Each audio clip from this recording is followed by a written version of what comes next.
So my first and most important thing that I say, whatever else I say, is to welcome all of you that have come here today to support Meryl and Xris on this special day. I know you've battled with weather, with COVID, with fuel crises, with lots of stuff. But thank you ever so much on behalf of Helen and Martin, Jenny and myself for coming and making this such a special day. So if you don't know, I'm Meryl's dad. And for those of you at the back, I am not Jeremy Corbyn. Now, you might be surprised to know, but I have been mistaken for Jeremy Corbyn in a lift in Heathrow Airport, in a park in the West Midlands, in York. And I thought now that Jeremy is kind of like a little bit out of the limelight, I thought those days were gone. But I was down at Grandma's funeral in Torquay at the Airbnb, and the guy said to Jenny, it's not Jeremy Corbyn, is it? So if you might not notice the resemblance, because on honor of this special day, I kind of shaved my beard yesterday, so I'm not quite as Jeremy Corbynish. I'm a bit sad that I look like Jeremy Corbyn, not because I have any problem with Jeremy Corbyn, but he's a lot older than me. So I discover. Meryl said there were like 3 types of people that were invited to this wedding. Okay. People she would be sad if they were not here. People she would be excited to see. And people that she wanted to sort of express thanks to, even if she had not seen them for a long time, but maybe they were important like to her when she was growing up or like many years ago. And I guess you can work out which category you fit in. Maybe you fit into all 3, I don't know. I was also told I'm not to give a speech. I just have to tell stories. So in that spirit, I was told to tell stories. Incidentally, when she was sending out invitations, she kind of like Jenny and me weren't really involved in who got invited, so we didn't really know who was coming. But at one stage she said that, and then the response rate varied because of people got work commitments or certain family commitments or whatever. But she said the response rate from all the guys in York was like 100%. And I kind of thought, well, I guess those guys just don't get out much, really. And they were like thinking, yeah, there's a chance to get away, isn't it? So, but it's really nice for us, having lived in York for 30 years, to see all our York friends and people who were in York that have moved away. So that's particularly special. In fact, one of our dear York friends actually wrote this message to Meryl that I've pinched just this week. We're so excited to be coming to your wedding on Saturday. It's looking a bit cool, and there's COVID, and an entirely unnecessary fuel crisis. But on the day, none of that will matter. It's you and Xris before God in the gathered company of your loving family and friends, and the day will be sacred and special and an altogether wonderful occasion, which I'm sure you would agree it has been. So I like to endorse those great words. Meryl made a point of keeping in touch with people. She's really good with old people and with young people. She kept in touch with her grandparents, so she used to go and see my dad when he was alive. And then in recent years, has been, when she can, to see her grandma. And then, it's been mentioned, but sadly, 2 of the people that would have been here, so grandma died just a very short time ago. And then earlier this year, my sister died completely unexpectedly. And so both of those people would have enjoyed being here. And I think some of the plants around here are actually from Joyce's place. So, stories about Meryl. It's amazing, really, that Meryl made it here. We have 4 children. They're all quite close together. So when she was 2 or 3 weeks old, and my wife will correct me later because it was 4 weeks instead of 3 weeks, we had our first trip to the supermarket. And remember, we had 3 slightly older children, but not that big. So we had 2 in a double buggy. Sean, you were probably in the trolley. And then Meryl was in like a separate pushchair. So like we were both in the supermarket going around, and then you'd push one and then you'd push the other. And then when we got to the checkout, we're like, yeah, we're one short. Where's the baby? So we then had to go. So Meryl's done really well to survive and kind of get this far. So, yeah. Meryl was like so people. So I got a story about my dad. It's not really about Meryl. But it's in recognition of the fact that she likes and gets on with old people. My dad lived to just short of 100. So he was, and in the latter years of his life, he lived on his own. Yep. And generally he had good health, mental health, good physical health.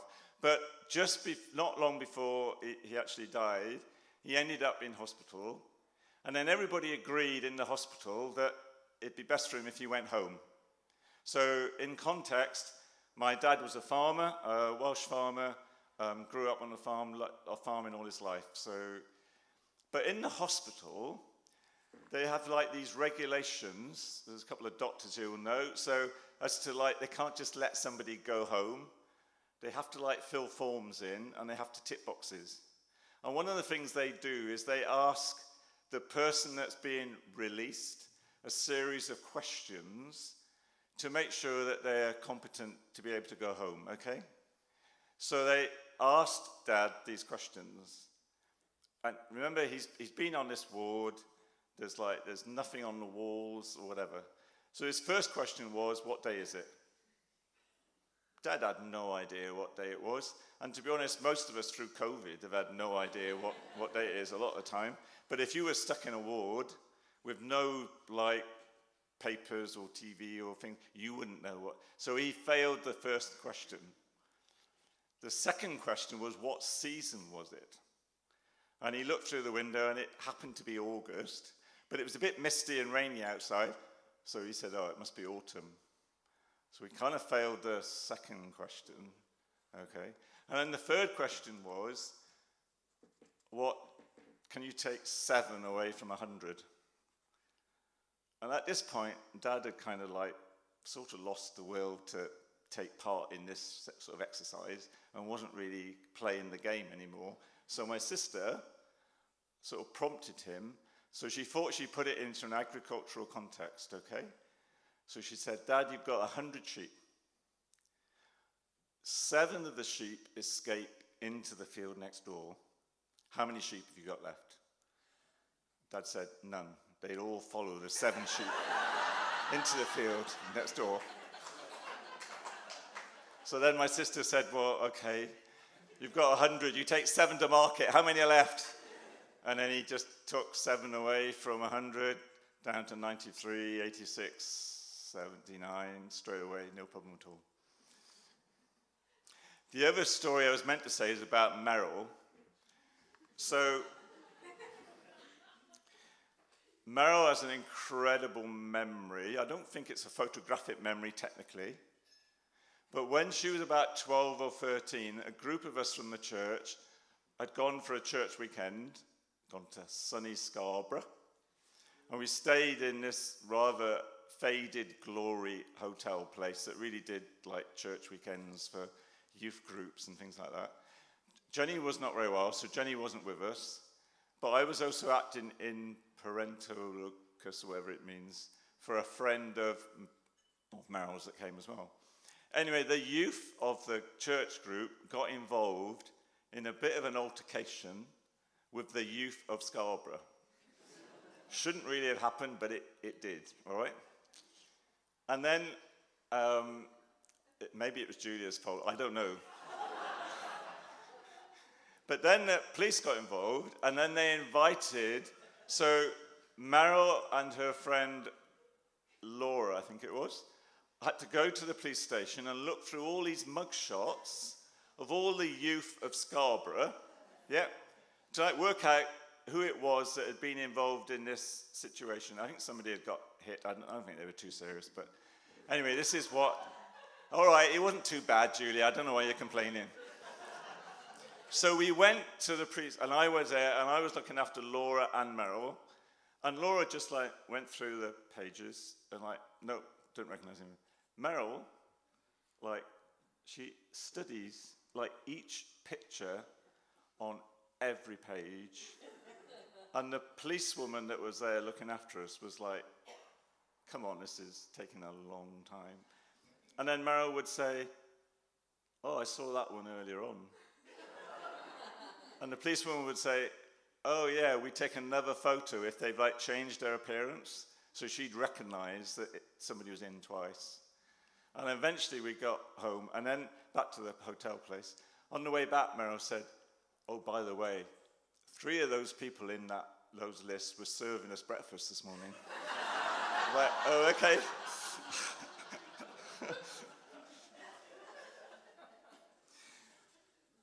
Meryl's very careful with money. Like, it stems from a young age. It's my fault, really. I had the joy of being able at one stage to be able to like take Meryl to school, primary school. We used to walk down, and outside the newsagent shop, Paul's newsagent shop, for those that knew Paul, she would like, there'd always be like, kids would have dropped money. So we'd always have to look outside the shop, and Meryl would collect it. So we walked past the shop every day and she'd collect it. She wouldn't go, like most kids would then go in and spend it, but no, Meryl would like squirrel it away. Always really good with money. Wind on like a whole bunch of years, and we got to the stage where Meryl was buying her first car, and we agreed to buy it from a little garage in the village where we lived, and I went as the dad, you know, to help protect the naive young girl that's going to be ripped off by this car salesman. And we went down and Meryl had a test drive or whatever, and then we got down to negotiating. Now, for those of you that know Meryl, she is like very good at negotiating. So she negotiated and beat this guy down and down and down until he just like, he gave up, he'd had enough. He said, like, just you know, take the car, whatever. And after they'd agreed the final price, Meryl then said, oh, and I want a crook lock for the steering wheel. And he didn't have one, and he said, I will go into York and I will buy one. Just like, you know, go away. And I'm sure every time he saw me, like afterwards, there was like a nervous tick as he remembered, like, Meryl and her buying a car. I'm not sure if it's the first time we met Xris or the second time, but he came to our house in New York. We do play games. I don't think it's true we play a game between every course, but we do play games. And that night, when Xris came, we played a game called Mahjong, which we wouldn't normally play, but we did. And for those of you who don't know, but you basically score after each round. And it's one of those games, a bit like cards, where if you got the right hand, you get multiples of your score. So you could score like, I don't know, 20 or 30 points, or you could score many, many hundreds. I don't think Xris had ever played this game before. The very first round that he played, he scored like the most massive score ever I'd seen. So Vanda and I used to play, and we used to vie for like the lowest scores, because we weren't that good. And I think I may have even texted Vanda to say, Xris has just scored like 1,500 or something. And I think I knew at that point, not only that Meryl had met a soulmate in terms of games, but she probably met somebody that would beat her on occasion as well.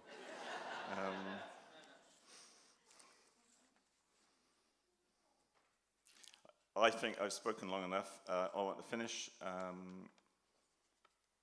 don't think I've missed any stories out.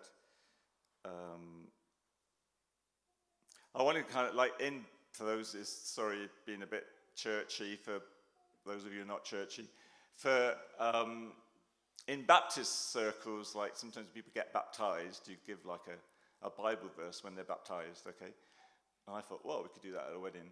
So I was thinking of like, oh, what would we what would I give to Meryl and Xris on a wedding. And I kind of thought initially, a kind of easy one would be, so Meryl and Xris are both into walking, hiking, and Meryl does a bit of running as well. So I thought an easy one would be, but they that wait upon the Lord shall renew their strength. They shall mount up with wings as eagles. They shall run and not be weary, and they shall walk and not grow faint. And I think that would be very appropriate to them. But then I got thinking about kind of recent events. And you know, like that thing where you have like a word map, and like it basically lists all the words that are in common use at the moment. So if it's in a lot of use, it's really big. So like a word map of recent times would be like COVID and vaccination and pandemic or whatever. And then a word that I think has started to be used like more and more, not just because of COVID, but now with things like the fact there's no HGV drop, is the word resilience. It's a word that I've heard a bit more being spoken about. You know, as individuals and for people who run businesses, you have to be resilient, don't you? So just plant that thought there. And then I heard of a preacher who was saying at a wedding that this young couple were smashing life. You know, that was the phrase he used. And I guess he meant that they were like climbing up the ladder in terms of their professional jobs and all sorts of things. But I think my prayer for Meryl and Xris is really based on what Paul talks about in Colossians, and I'll end with this. For this reason, since the day we have heard about you, we have not stopped praying for you. We continually ask God to fill you with the knowledge of his will through all wisdom and understanding that the Spirit gives, so that you might live a life worthy of the Lord and please him in every way, bearing fruit in every good work, growing in the knowledge of God, being strengthened with all power according to his glorious might, so that you may have great endurance and patience, if you like, resilience, giving thanks to the Father who has qualified you to share in the inheritance of the saints.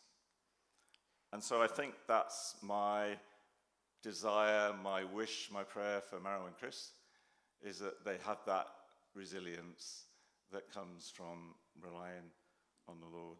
So like instead of living lives that are full of fretful activity, I guess this applies to all of us, that we try and live a bit more in the present moment, accepting that stuff happens, and then that will stimulate our trust in God and his judgment. And it frees us actually to enjoy our lives, to live lives of integrity and to enjoy lives of ordinary pleasures of family,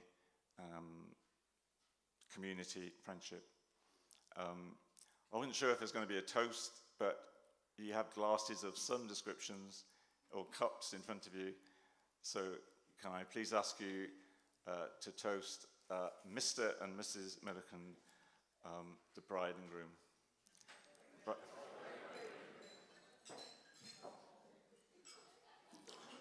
And can I now ask Helen to come forward and say something?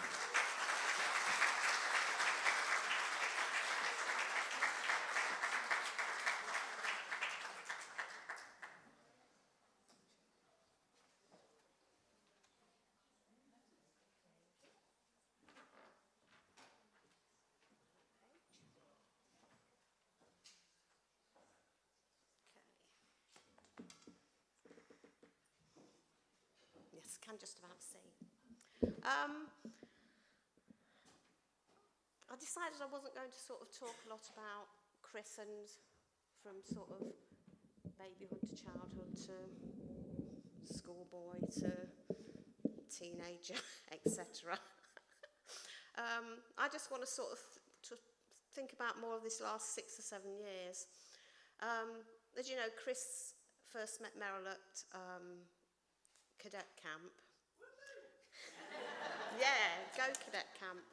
And He first got involved with the cadets after he moved to Hereford to take up his first post as an emergency planning officer. And I remember that he sent me a photograph with a little message when he'd been accepted onto the training course. And it said, maybe one day an officer.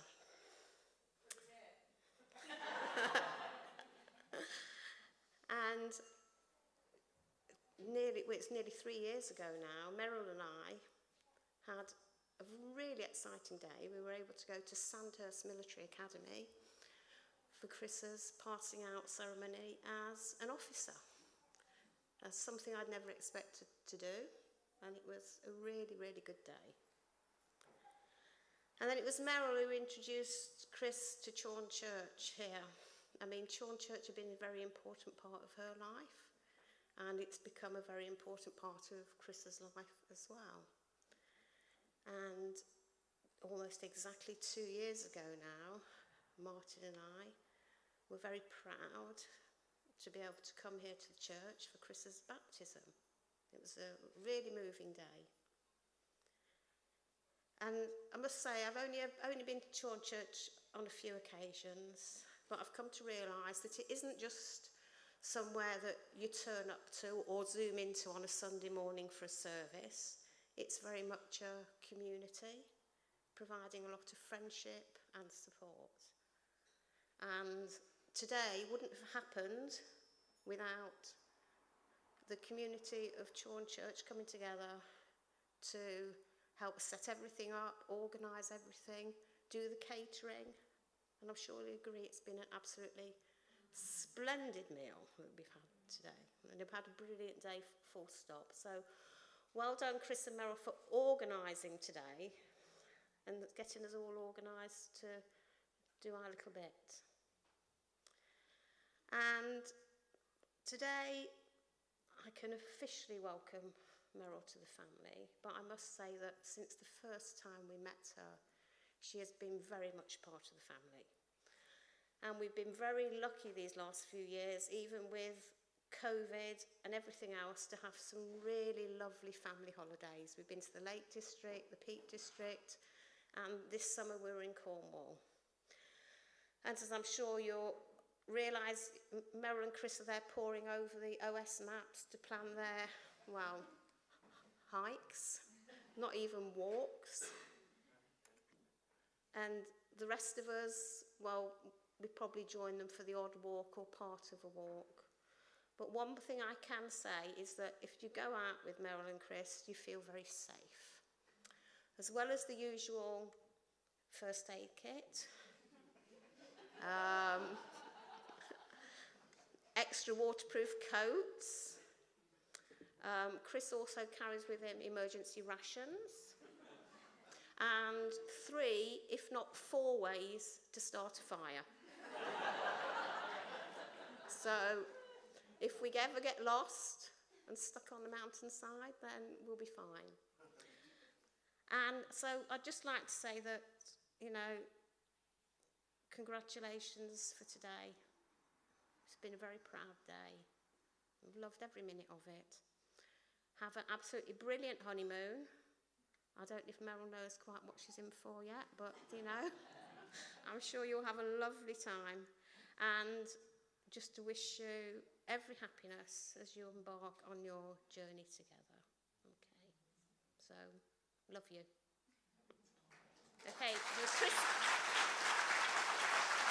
You're going to come up now.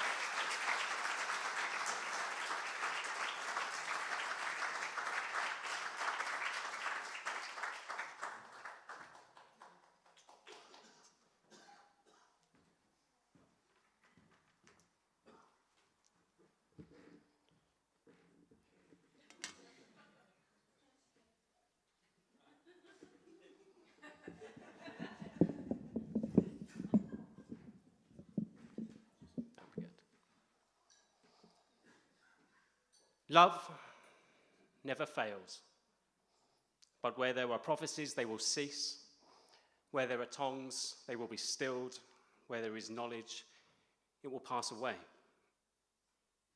For we know in part, and we prophesy in part, but when completeness comes, what is in part disappears. When I was a child, I talked like a child, I thought like a child, I reasoned like a child. But when I became a man, I put away the childhood behind me. For now we only see a reflection as in a mirror. Then we shall see face to face. Now I know in part, then I shall know fully, even as I am fully known. And now these three remain: faith, hope, and love. But the greatest of these is love. When Meryl and I started planning for this day, we set ourselves a few objectives. The first was to try and reduce, reuse, and recycle where we could. And we thank you to all those who have let us borrow pretty much everything that you've seen here this evening and throughout the day. We are very grateful for that. Secondly, we wanted to show our gratitude and love to those who have helped and come along today, but also allow you to express your love for us in your way. And the love languages are a way of describing how each of us likes to give and receive love, whether that's through acts of service, quality time, gifts, physical affection, or words of affirmation. So I'd just like to thank first Carl, Joy, and Bernie for their tireless work in the kitchen preparing the wonderful meal that we've had this evening.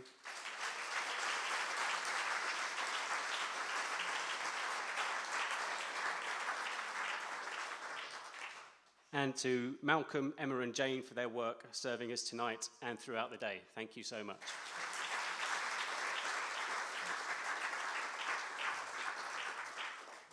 Can I also say thank you to Lindsay, who has showered us with her love and cake, and for Elizabeth, who isn't with us tonight, but who had the flowers for us and the bouquets.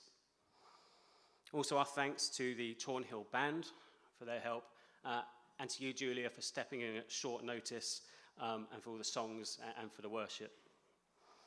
To Greg, Sam, and Steve for your help and support and just being there for us over the last several weeks and months.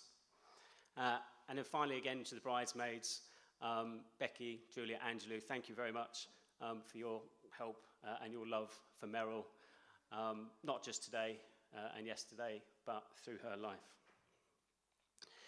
Also to everyone else who has joined us here today, for the cakes and games, for just coming to spend time with us, for hugs, for gifts, and also to those who weren't able to be with us here in person tonight, for their stories, for their words, for videos, and a logo.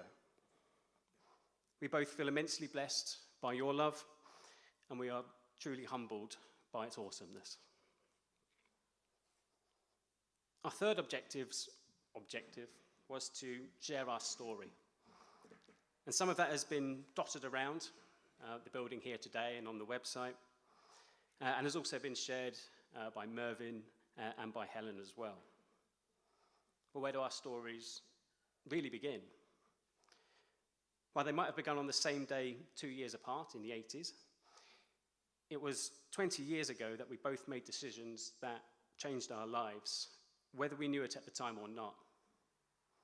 Meryl's was on this very day, and mine was after a conversation with my mum a few weeks earlier. I was 17, I was lost in the world, unsure of who I was, why I was here, with no direction. I don't know if you remember that conversation. I wrote a letter on that day to myself, and I've continued to write those letters to chart my sorts of ups and downs through that. I'd just like to thank you both, Mum and Dad, for loving me and supporting me and helping me, especially through all the bad decisions that I made along the way, and through the worry and anxiety I know that I caused you. I can't thank you enough for the family that you've given me and the strength of your own marriage for providing the foundation for mine. Now, before I mention my wife, I also want to say thanks to Mervyn and Jenny. You and your family have been so accepting and welcoming with me too, since the beginning. Very welcoming, in fact. So when I eventually summed up enough courage to ask for your blessing, I sent a message to Jenny just saying, to see if they'd be in the next day, just saying if I could pop by. And I got a very quick reply back saying, of course. And also included by, who is this? I hadn't put my number on the message and she didn't have my number. So again, thank you for welcoming me in that way. Thank you both for your blessing on that day and for playing board games with us and letting me win. Because Meryl doesn't let me win very often. So in fact, Meryl only agreed to start dating me if I won the next game of Monopoly Deal. Now, I like to think I won that legitimately, but maybe I'll never know. Now, our story began a bit earlier than that. Meryl and I met on a cadet camp, and I first saw Meryl from a distance, waiting in a hangar to get some uniform, and I made sure we'd end up talking in the bar later that evening. Now, you don't meet many doctors in the Army Cadet Force, which I'm sure there were tests to. And we sat and we talked about a doctorate, and pretty much I was hooked from there. And then later in the week, Meryl saw the opportunity to practice her saluting, myself as an officer as I walked by, and it was good. She was a little far away. It was quite some distance, but it gave me the opportunity to go over and just, have that conversation and talk to her again and say hello. Now, I've always been quite shy, with women anyway. And at the end of camp, I couldn't actually sum up enough courage to ask Meryl for a number. And if I had have done, I later found out she would have refused me anyway. But on the coach home, I wanted so much to see her again that essentially data protection wasn't going to stop me. So I must admit, I got her number, and I sent her a message, and I wished her luck for a dissertation, and that was that. Well, almost. We met again 4 years ago yesterday, and we went for a walk around Saltwells. We had a bite to eat at the inn, and that was before Meryl took me to see a salt mine production in this very room. We sat down there, and that reopened my heart to God. That broke down whatever barriers are in there. And that was our first date, sweetheart. Now, my new wife has asked me, and I'm sure will ask me again, tell me something you love about me. And I struggle with that question. And it's not because my wife isn't amazing. I love her passion for justice, how hard she works, how she serves others. I love your blue eyes. I love your smile. And I just love how unique you are in the world. But it's how you make me feel inside that I struggle to put into words. Now, I've always been fascinated with time. And Kurt Vonnegut once described as, imagine you're looking at the sky, and this poor earthling, his head was encased in a steel sphere, which he could never take off. And there was only one eye hole, and along that eye hole was 6 foot of pipe. And he was strapped to a steel lattice, which was bolted to a flat car and rails. And there was no way he could even turn his head or touch the pipe. And the far end of this pipe was rested on a bipod, which was also bolted to the flat car. And all he could see was this dot at the end of the pipe. He didn't even know he was on a flat car. Didn't even know there was anything peculiar about the situation. And the flat car sometimes crept, sometimes went extremely fast, often stopped, went uphill, downhill, around curves, along straightaways. And whatever he saw through the pipe, he had no choice but to say to himself, that's life. But that's not life. And that's not my love for you. I'm not just looking through the hole.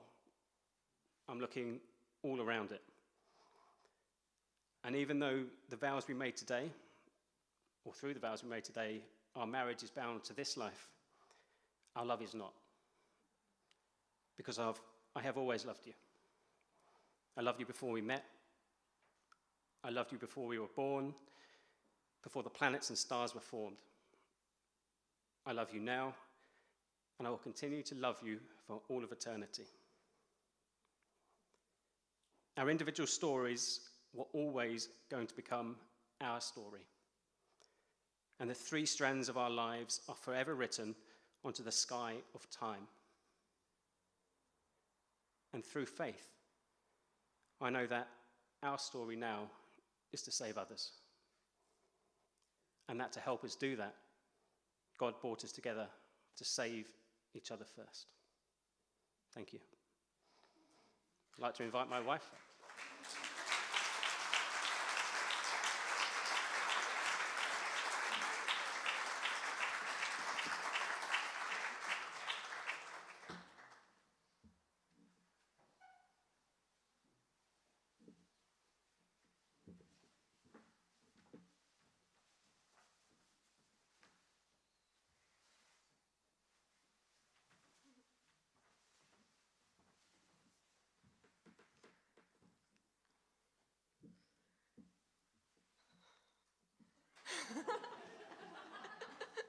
There's a lot of people.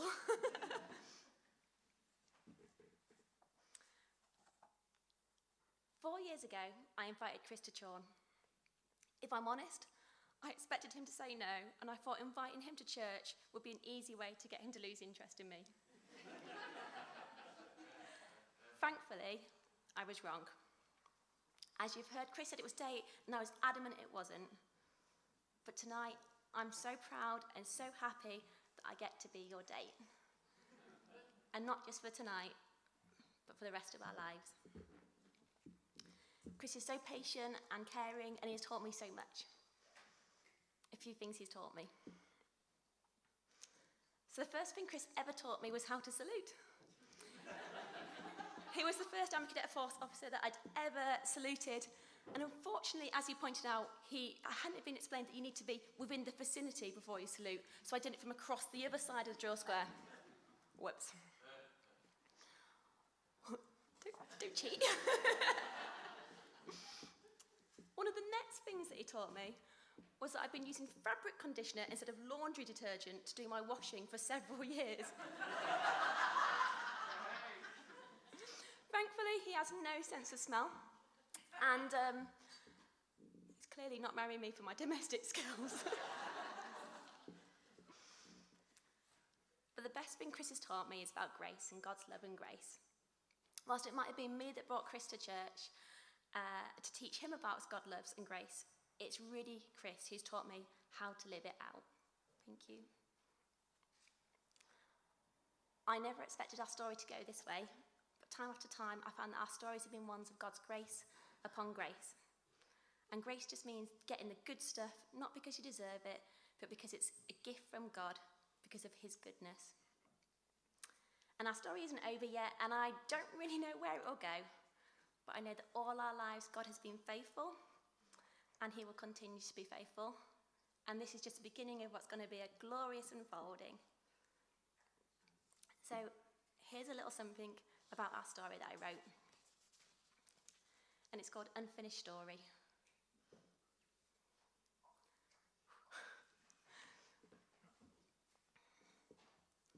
I was running in the wrong direction when love ran after me. The God who moves the mountains, heals the sick, calms the sea, is the same God who moved in me. And I didn't deserve it, didn't understand, I couldn't earn it. But I asked God, will you forgive me? And he said, I do. I choose you. You were running in the wrong direction when you ran into me. And the God who stretched his arms out on a tree for me was the reason I could reach my arms for you too. And I didn't understand, and I didn't know God's plan, that you would ask, will you marry me? And I'd say, I do. I choose you. Now we're running at mountains and we're moving lives. The old has gone, the new has arrived. When compassion meets faith, there is healing in that place. And I wouldn't want our stories any other way, because other stories are the stories of God's grace upon grace upon grace.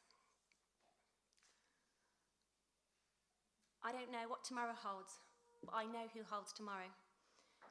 You both hold my hand, and you both guide my heart, and you both fight for me when I'm falling apart. When my faith is weak, you both stand by my side.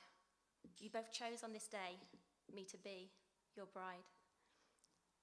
And I don't know what each page will say, but the heading of each chapter will read grace upon grace, endless grace.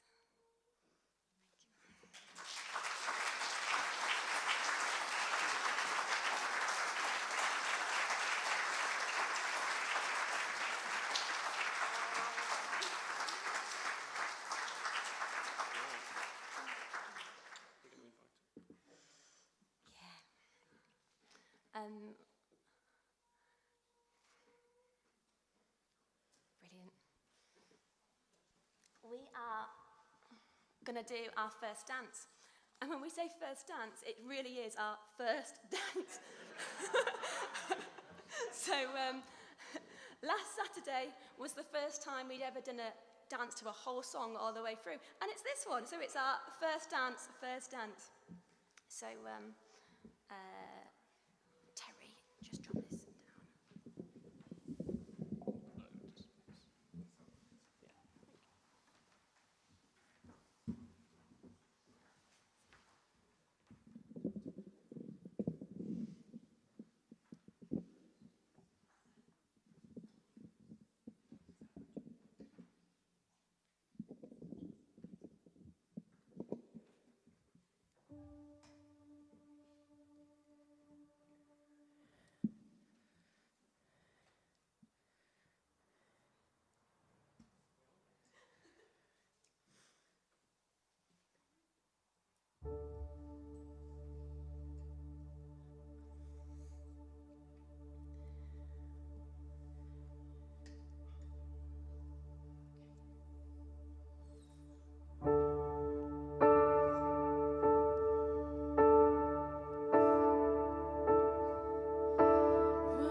I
we're running away to climb up some mountains in Scotland.